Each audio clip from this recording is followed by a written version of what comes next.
जी sir, मेरा नाम अंकिता है। मैं डिस्ट्रिक्ट चित्रकूट के आयुष्मान आरोग्य मंदिर सिकरीसानी में अब 5 साल से कार्यरत हूँ। जब मेरा आयुष्मान आरोग्य मंदिर इनक्वास असेसमेंट के लिए चयन किया गया था तो मैं थोड़ा नर्वस हुई।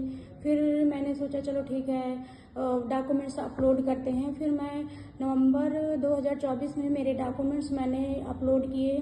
फिर उसके बाद मेरी डेट आ गई, असेसमेंट के लिए मेरी डेट आई अप्रैल में।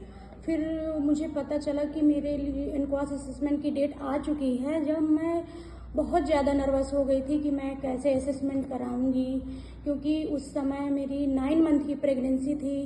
तब मैं बहुत ज़्यादा टेंशन में थी, बहुत ज़्यादा नर्वस थी।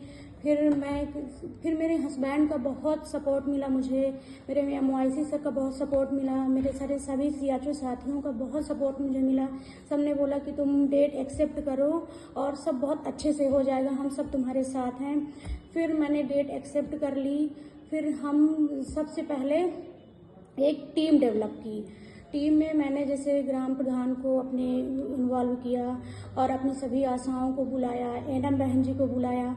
फिर हमने एक टीम मेंटेन की। फिर उसमें हमने शुरू किया कि हमको कहाँ से शुरुआत करनी है काम की, क्योंकि मेरे साथ बहुत बड़ा चैलेंज था मेरे सामने उस समय पे।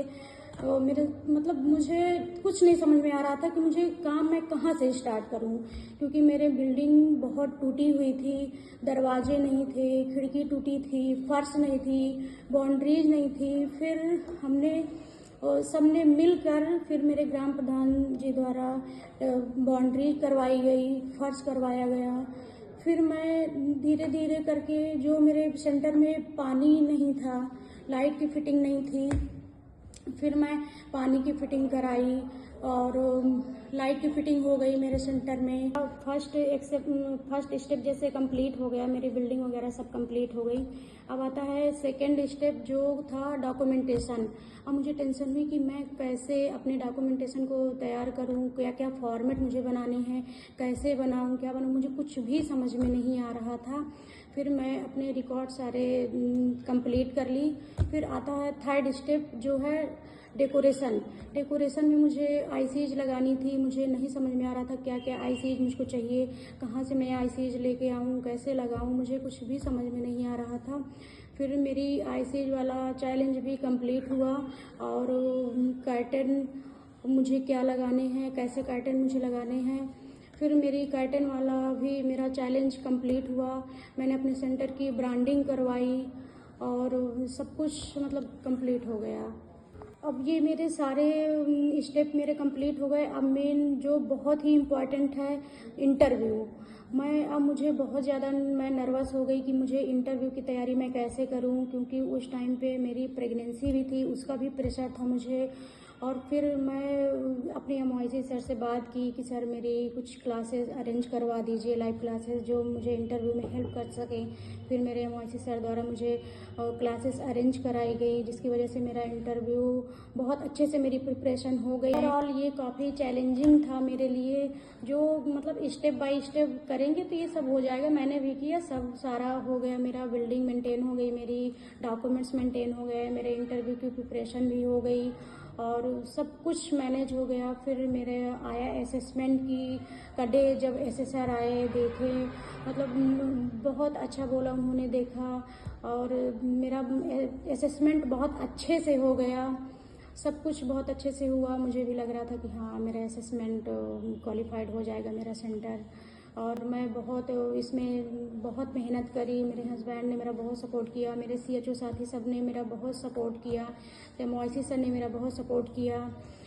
मेरा असेसमेंट फिजिकल था, वर्चुअल नहीं था। मुझे पता था कि SSR यहाँ आएंगे, तो मैं बहुत नर्वस थी, लेकिन मेरा असेसमेंट बहुत अच्छे से हो गया। फर्स्ट अटेम्प्ट में मेरा असेसमेंट क्वालिफाइड हो गया, जिसके लिए मैं और हमारी टीम बहुत खुश भी थे कि हमारा मतलब पहली बार में ही एनक्वास असेसमेंट निकल गया। सर मुझे जयांश हेल्थ केयर से बहुत अच्छा रिजल्ट मुझे मिला, क्योंकि ये जो रिकॉर्ड्स मुझे दिए गए थे ये बहुत इजी वे पे हैं, बहुत शॉर्ट टाइम, इसमें टाइम की बहुत बचत होती है, फिलिंग द ब्लैंक्स है, इनको मुझे बनाने में बहुत आसानी है। मैं बहुत जल्दी अपने डॉक्यूमेंटेशन कंप्लीट कर ली थी।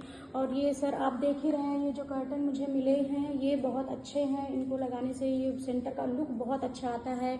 और ये जो आईसीज मेरे सेंटर में लगी हुई सारी मुझे सब जयांश हेल्थ केयर से प्रोवाइड कराई गई थी, क्योंकि ये हर जगह ये मिलना मतलब मुश्किल नहीं है कि आप इसको बहुत आसानी से ढूंढ लेंगे। जयांश हेल्थ केयर को मैं थैंक यू बोलना चाहती हूँ। और उन्होंने मुझे जो क्वेश्चन बैंक दिए थे उसी से मुझसे ऐसे सर क्वेश्चन किए थे, जो ट्रेनिंग मैं ली थी मेरे लिए बहुत हेल्पफुल थी।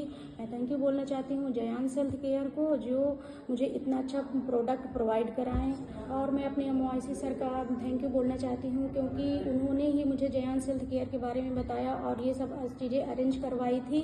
मुझे जयांश हेल्थ केयर के बारे में कुछ भी नहीं पता था, तो मेरे MOIC सर द्वारा ही मुझे बताया गया।